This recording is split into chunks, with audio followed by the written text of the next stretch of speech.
Hello বন্ধুরা, আরও একটি নতুন ভিডিও নিয়ে চলে আসলাম বাংলা স্টাডি হাব চ্যানেলে। এই ভিডিওতে আমরা পরিবেশ ও তার সম্পদ এবং সংরক্ষণ এই অধ্যায়টি অর্থাৎ জীবনবিজ্ঞানের পঞ্চম অধ্যায়টি নিয়ে আজকে অত্যন্ত গুরুত্বপূর্ণ 2 ও 3 নম্বরের প্রশ্ন নিয়ে আলোচনা করব। দেখো, এই অধ্যায়ের 2 নম্বরের যে প্রথম প্রশ্ন, অত্যন্ত গুরুত্বপূর্ণ প্রশ্নগুলো তোমরা যারা এবার উচ্চ মাধ্যমিক পরীক্ষার্থী, ভিডিওটি স্কিপ না করে শেষ পর্যন্ত দেখো, অনেকখানি উপকারে আসবে।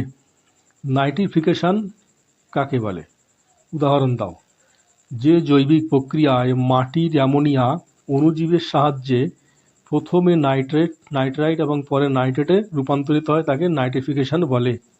উদাহরণ: মাটিতে থাকা নাইট্রোসোমোনাস ব্যাকটেরিয়া অ্যামোনিয়াকে নাইট্রাইটে এবং নাইট্রোব্যাক্টর ব্যাকটেরিয়া নাইট্রেটকে নাইট্রাইটে পরিণত করে। দেখো, উদাহরণটা অত্যন্ত সহজভাবে এগুলো লেখা আছে। তোমাদের বলে রাখি, সমস্ত স্টাডি ম্যাটেরিয়াল তোমরা চ্যানেলের ডেসক্রিপশনের লিঙ্ক থেকে একদম ফ্রিতে পেয়ে যাবে। দেখো, পরের প্রশ্ন 2 নম্বরের, ডিনাইট্রিফিকেশন বা নাইট্রোজেন মোচন কাকে বলে? এর গুরুত্ব লেখো। যে প্রক্রিয়ায় মাটির নাইট্রেট বা নাইট্রাইট যৌগ কিছু ব্যাকটেরিয়ার ক্রিয়ায় ভেঙে গিয়ে নাইট্রোজেন গ্যাসে রূপান্তরিত হয় এবং বায়ুমণ্ডলে ফিরে যায় তাকে ডিনাইট্রিফিকেশন বলে। গুরুত্ব: এই প্রক্রিয়ার ফলে মাটিতে নাইট্রোজেনের পরিমাণ স্বাভাবিক থাকে এবং বায়ুমণ্ডলে নাইট্রোজেনের ভারসাম্য বজায় থাকে। যেমন উদাহরণ, এই কাজে সাহায্য করে সিউডোমোনাস। অ্যামোনিফিকেশন কাকে বলে? এতে অংশগ্রহণকারী একটি ব্যাকটেরিয়ার নাম লেখো। যে প্রক্রিয়ার মাটিতে বসবাসকারী কিছু অণুজীব মৃত জীবদেহ এবং প্রাণীদের নাইট্রোজেন ঘটিত বর্জ্য পদার্থকে ভেঙে অ্যামোনিয়া বা অ্যামোনিয়ার যৌগে পরিণত করে তাকে অ্যামোনিফিকেশন বলে। উদাহরণ: ব্যাসিলাস মাইকয়েডিস বা ব্যাসিলাস র্যামোসিস। ইউট্রোফিকেশন বলতে কি বোঝো? অত্যন্ত গুরুত্বপূর্ণ প্রশ্ন এটা। এই প্রশ্নের বাইরে তেমন কোনো প্রশ্ন আসবে না, এটা আমরা বলতে পারি। আরও বলে রাখি যে আমাদের মাধ্যমিক জীবন বিজ্ঞানের 1, 2, 3 নম্বরের প্রত্যেকটা অধ্যায় ভিত্তিক প্রশ্ন উত্তর আমাদের চ্যানেলে দেওয়া আছে। তোমরা জানো যে মাধ্যমিকে জীবন বিজ্ঞানের 5 নম্বরের প্রশ্ন সরাসরি আসে না, 3+2 অথবা 2+2+1 এইভাবে ভেঙে দেওয়া হয়। তাই তোমরা যারা 2 বা 3 প্রশ্নগুলো কভার করলে তোমাদের 5 নম্বরের প্রশ্ন অটোমেটিক কভার হয়ে যাবে। ইউট্রোফিকেশন বলতে কি বোঝায়? কৃষিক্ষেত্রে ব্যবহৃত অতিরিক্ত রাসায়নিক সার যেমন ফসফেট বা নাইট্রেট বৃষ্টির জলে ধুয়ে জলাশয়ের মিশলে জলের পুষ্টির উপাদানে প্রচুর বৃদ্ধি পায়। এর ফলে কচুরিপানা ও শৈবালের অত্যাধিক বৃদ্ধি ঘটে। একে অ্যালাগেলা বুম বলে, যা জলের অক্সিজেন কমিয়ে দিয়ে জলজ প্রাণীদের মৃত্যু ঘটায়। এই ঘটনাকে ইউট্রোফিকেশন বলে। জৈব পরিবর্ধন বা বায়োম্যাগনিফিকেশন কি? দেখো, উত্তর কি লেখা আছে। অত্যন্ত সহজভাবে এবং সুন্দরভাবে উত্তরগুলো লেখা আছে। তোমাদের সুবিধার্থে 1 থেকে 2 বার পড়লেই জিনিসগুলো একদম মুখস্থ হয়ে যাবে। ডিডিটি, পারদ ইত্যাদি অনিষ্টকারী রাসায়নিক পদার্থ জল বা মাটির মাধ্যমে খাদ্য শৃঙ্খলায় প্রবেশ করলে প্রতিটি ট্রফিক স্তরে বা পুষ্টি স্তরে ওই ক্ষতিকারক পদার্থের ঘনত্বের ক্রমশ বৃদ্ধি পাওয়ার ঘটনাকে জৈব পরিবর্ধন বা বায়োম্যাগনিফিকেশন বলে। এর ফলে খাদ্য শৃঙ্খলের শীর্ষে থাকা জীবেরা সবচেয়ে বেশি ক্ষতিগ্রস্ত হয়। জীববৈচিত্র্যের হটস্পট নির্ধারণের 2টি শর্ত বা যোগ্যতা কি কি? উত্তর হলো, কোনো অঞ্চলকে জীববৈচিত্র্যের হটস্পট হিসাবে ঘোষণা করার 2টি প্রধান শর্ত হলো: 1, অঞ্চলটিতে অন্তর্বর্তী বা এন্ডেমিক প্রজাতি যা পৃথিবীতে অন্য কোথাও পাওয়া যায় না প্রচুর সংখ্যায় থাকতে হবে, কমপক্ষে 1,500টি সংবহন করাযুক্ত উদ্ভিদ প্রজাতি। 2, অঞ্চলটির আদি বাসস্থান অন্তত 70% অংশ ধ্বংস বা মারাত্মকভাবে ক্ষতিগ্রস্ত হতে হবে, অর্থাৎ প্রজাতিগুলি বিলুপ্তির ঝুঁকি থাকবে। ভারতে অবস্থিত 4টি জীববৈচিত্র্যের হটস্পটের নাম লেখো। উত্তর হলো, ভারতে অবস্থিত 4টি জীববৈচিত্র্যের হটস্পট হলো পূর্ব হিমালয়, পশ্চিম ঘাট পর্বতমালা ও শ্রীলঙ্কা, ইন্দো বার্মা এবং সুন্দাল্যান্ড ও আন্দামান নিকোবর দ্বীপপুঞ্জের অন্তর্গত। দেখো, পৃথিবীতে মোট 34টি জীববৈচিত্র্যের হটস্পট আছে, তার মধ্যে ভারতে 4টি। জীববৈচিত্র্যের হটস্পট কথাটি প্রথম ব্যবহার করেন বিজ্ঞানী নরমান মায়ার্স। দেখো, পরের যে প্রশ্নটা অত্যাধিক গুরুত্বপূর্ণ প্রশ্ন, ইন সিটু এবং এক্স সিটু সংরক্ষণের 2টি পার্থক্য লেখো। দেখো, বাসস্থান, ইনসিটু সংরক্ষণে জীবকে তার নিজস্ব প্রাকৃতিক বাসস্থানে রেখে সংরক্ষণ করা হয়। অপরদিকে এক্স সিটু সংরক্ষণে জীবের প্রাকৃতিক বাসস্থানের বাইরে কৃত্রিম পরিবেশে সংরক্ষণ করা হয়। উদাহরণ: ইনসিটু সংরক্ষণ উদাহরণ হলো জাতীয় উদ্যান, অভয়ারণ্য, বায়োস্ফিয়ার রিজার্ভ। এদিকে এক্স সিটু সংরক্ষণ উদাহরণ হলো চিড়িয়াখানা, বোটানিক্যাল গার্ডেন এবং ক্রায়ো প্রিজার্ভেশনস। ক্রায়ো প্রিজার্ভেশন কি, এর একটি উপযোগিতা লেখো। যে বিশেষ এক্স সিটু পদ্ধতিতে অতি নিম্ন তাপমাত্রা সাধারণত তরল নাইট্রোজেনকে 196°C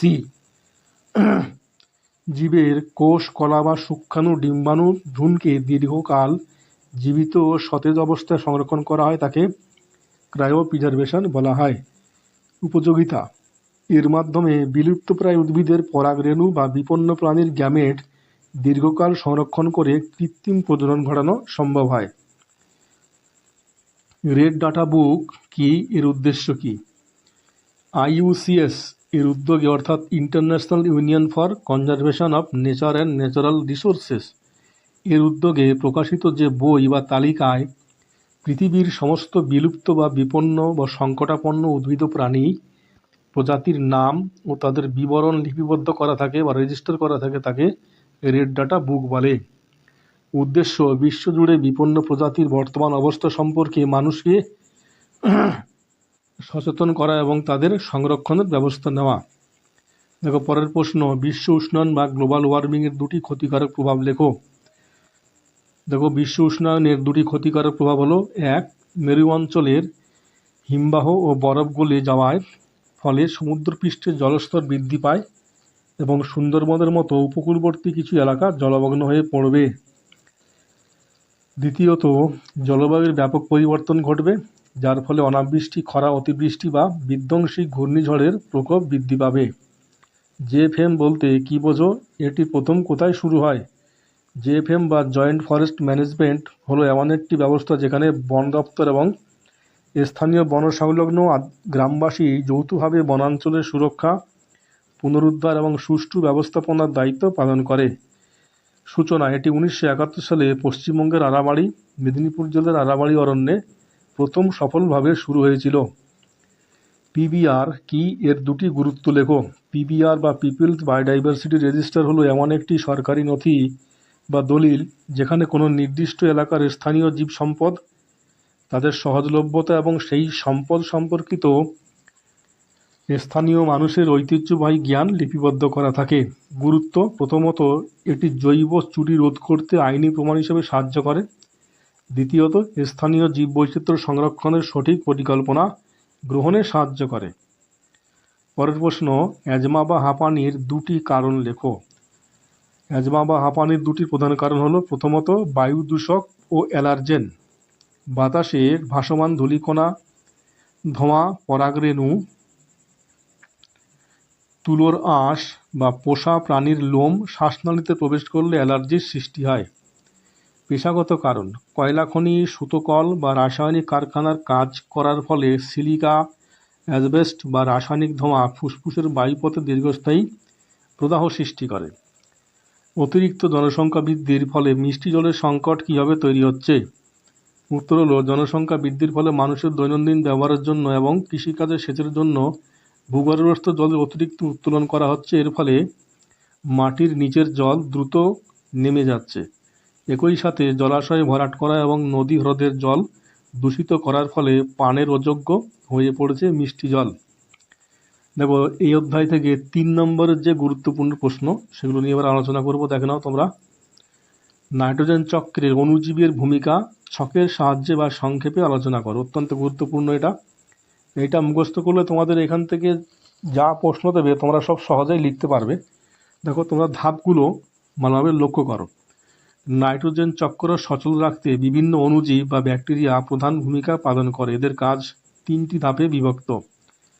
নাইট্রোজেন সংবর্ধন: মুক্তজীবী ব্যাকটেরিয়া যেমন অ্যাজোটোব্যাক্টর এবং মিথজীবী ব্যাকটেরিয়া যেমন রাইজোবিয়াম বায়ুর নাইট্রোজেনকে যৌগে পরিণত করে মাটিতে মেশায়। অ্যামোনিফিকেশনস: মৃত জীবদেহকে ভেঙে ব্যাসিলাস মাইকোয়েডিস নামক ব্যাকটেরিয়া অ্যামোনিয়ায় রূপান্তরিত করে। নাইট্রিফিকেশন ও ডিনাইট্রিফিকেশন, নাইট্রোসোমোনাস ও নাইট্রোব্যাক্টর অ্যামোনিয়াকে নাইট্রেটে পরিণত করে। সবশেষে সিউডোমোনাস নামক ডিনাইট্রিফাইং ব্যাকটেরিয়া মাটির নাইট্রেটকে মুক্ত নাইট্রোজেন গ্যাসে পরিণত করে বায়ুমণ্ডলে ফিরিয়ে দেয়। এইটাই আসল হলো নাইট্রোজেন চক্র। তোমরা পুরো 3টে পয়েন্ট এবং তার ব্যাকটেরিয়াগুলোর নাম মনে রাখো, অত্যন্ত সহজভাবে লেখা আছে। অ্যাসিড বৃষ্টি বা অম্ল বৃষ্টি কি? পরিবেশের ওপরে 2টি ক্ষতিকর প্রভাব লেখো। বায়ু দূষণের ফলে বাতাসে নির্গত সালফার ডাইঅক্সাইড এবং নাইট্রোজেন ডাইঅক্সাইড বৃষ্টির জলের সাথে মিশে বিক্রিয়া করে যথাক্রমে সালফিউরিক অ্যাসিড এবং নাইট্রিক অ্যাসিড গঠন করে। এই অ্যাসিড মিশ্রিত বৃষ্টি যখন পৃথিবীতে নেমে আসে তখন তাকে অ্যাসিড বৃষ্টি বা অম্ল বৃষ্টি বলা হয়। প্রভাব, প্রথমত মাটি উদ্ভিদের ক্ষতি। অ্যাসিড বৃষ্টির ফলে মাটির অম্লত্ব বেড়ে যায়, যার ফলে মাটির উর্বরতা কমে এবং গাছের পাতা ঝলসে গিয়ে অরণ্য ধ্বংস হয়। দ্বিতীয়ত স্থাপত্যের ক্ষতি বা স্টোন ক্যান্সার। মার্বেল পাথরের তৈরি ঐতিহাসিক স্মৃতিসৌধ যেমন তাজমহল অ্যাসিড বৃষ্টির সংস্পর্শে এলে পাথরে ক্ষয় ঘটে এবং উজ্জ্বলতা নষ্ট হয়, একে স্টোন ক্যান্সার বলা হয়। পরের প্রশ্ন দেখো, শব্দ দূষণের ফলে মানুষের স্বাস্থ্যের ওপর কী কী ক্ষতিকর প্রভাব পড়ে? শব্দ দূষণের ফলে মানুষের শরীরের নিম্নলিখিত ক্ষতিকর প্রভাবগুলি দেখা যায়, যেমন প্রথমত শ্রবণেন্দ্রিয়ের ক্ষতি। একটানা 90 ডেসিবেলের বেশি শব্দে থাকলে কানের অর্গান অফ কর্টি বা কর্টি যন্ত্র ক্ষতিগ্রস্ত হয়, যার ফলে আংশিক বা স্থায়ী বধিরতা আসতে পারে। দ্বিতীয়ত রক্ত সংবহন ও হৃদযন্ত্রের ক্ষতি। আকস্মিক বা তীব্র শব্দের ফলে মানুষের রক্তচাপ দ্রুত বৃদ্ধি পায়, এর ফলে হাইপার টেনশন বা হৃদস্পন্দনের গতি বাড়ে এবং হৃদরোগের ঝুঁকি বৃদ্ধি পায়। তৃতীয়ত মানসিক ও স্নায়বিক সমস্যা। অতিরিক্ত শব্দের ফলে মানুষের মেজাজ খিটখিটে হয়, মনোযোগ এবং একাগ্রতা কমে ক্লান্তি আসে এবং অনিদ্রা বা ইনসমনিয়া রোগ দেখা দেয়। পরের প্রশ্ন দেখো, জনসংখ্যা বৃদ্ধির ফলে বাসস্থানের অভাব কীভাবে পরিবেশের ওপর প্রভাব ফেলছে?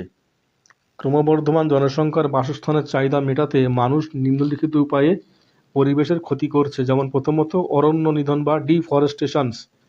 ঘরবাড়ি, রাস্তাঘাট এবং আবাসন তৈরির জন্য যথেচ্ছভাবে বনাঞ্চল কেটে ফেলা হচ্ছে এবং এর ফলে বন্যপ্রাণীদের বাসস্থান ধ্বংস হচ্ছে এবং বাস্তুতন্ত্রের ভারসাম্য নষ্ট হচ্ছে। দ্বিতীয়ত জলাভূমি বুঝিয়ে ফেলা। নিচু জমি ও জলাভূমিগুলির মাটি বা আবর্জনা দিয়ে ভরাট করে বহুতল বা আবাসন তৈরি করা হচ্ছে, এর ফলে ভূগর্ভস্থ জলের পুনর্নবীকরণ বাধা পাচ্ছে এবং বর্ষাকালে বন্যা পরিস্থিতি তৈরি হচ্ছে। তৃতীয়ত কৃষিজমি হ্রাস।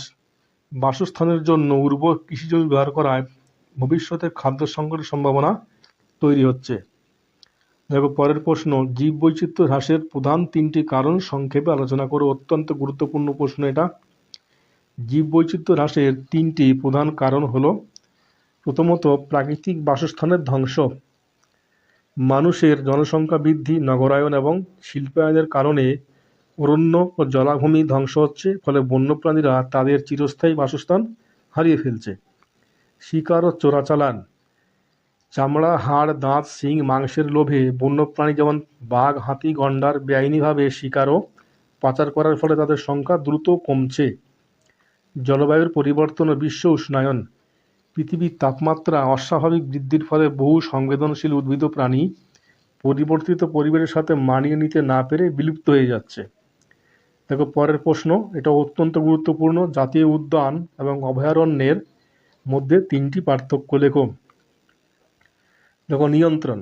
জাতীয় উদ্যান সম্পূর্ণভাবে কেন্দ্রীয় সরকারের নিয়ন্ত্রণে থাকে, অপরদিকে অভয়ারণ্য রাজ্য সরকারের আইনে বা নিয়ন্ত্রণে পরিচালিত হয়।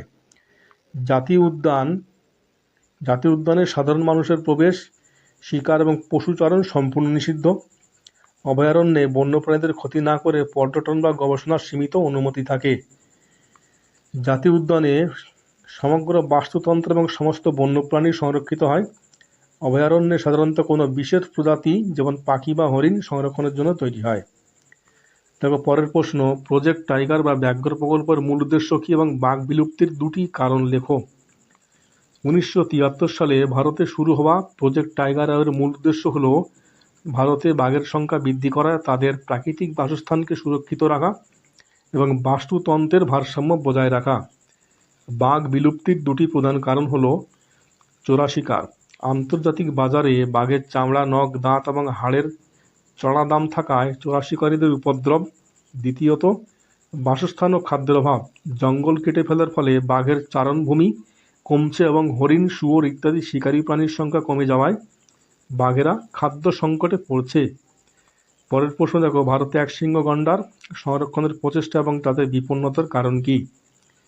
একশৃঙ্গ গন্ডারকে বিলুপ্তির হাত থেকে বাঁচাতে ভারত সরকার ইন্ডিয়ান রাইনো ভিশন বা IRV গ্রহণ করেছে।